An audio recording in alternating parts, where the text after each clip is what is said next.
Hello, I'm James Earl Jones. It is estimated that more than 1.2 million charitable organizations exist in the U.S. today, helping everyone from the impoverished to the disabled. These groups are made up of people who have committed their lives to changing the lives of others. Here's one such story. At the height of the Boko Haram attacks in northeastern Nigeria, hundreds of thousands of people fled the region. The small Nigerian city of Yola experienced a massive influx of internally displaced people, enough to more than double its population. There were thousands, not hundreds, of people living in the community. So we came together, the university and the Adamawa Peace Initiative, to figure out a way to feed these people and to make sure they were living in safety. At the height of it, we had almost 300,000 people we were taking care of.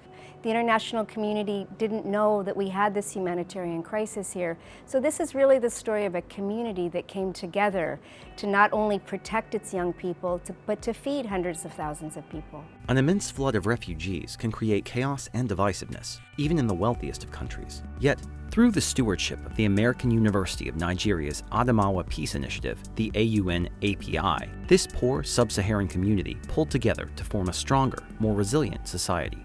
The Adamawa Peace Initiative is just like a baby of the American University. It was established by the American University, but community leaders are involved, religious leaders are involved, those from the academia. The major goals of the Adamawa Peace Initiative were to make sure that vulnerable youth in our community had education, they had food, they had a sense of purpose and hope. So when the humanitarian crisis began, we were prepared. We were prepared as a university and a community. AUN students, faculty, and staff went out and fed people. In addition to feeding hundreds of thousands of people, the AUN-API continues to educate thousands of at-risk youth and teach women to be self-sufficient. Many of the displaced people are going home, but children orphaned at the hands of Boko Haram are being left in Yola, where the AUN-API is feeding and teaching them. We have been able to bring the religious leaders together, which was very difficult before. We made peace between our followers who are very much at loggerheads before. I would like to see every woman living peacefully and is independent of her life. That's why even today you witness the distribution of food is done for the women.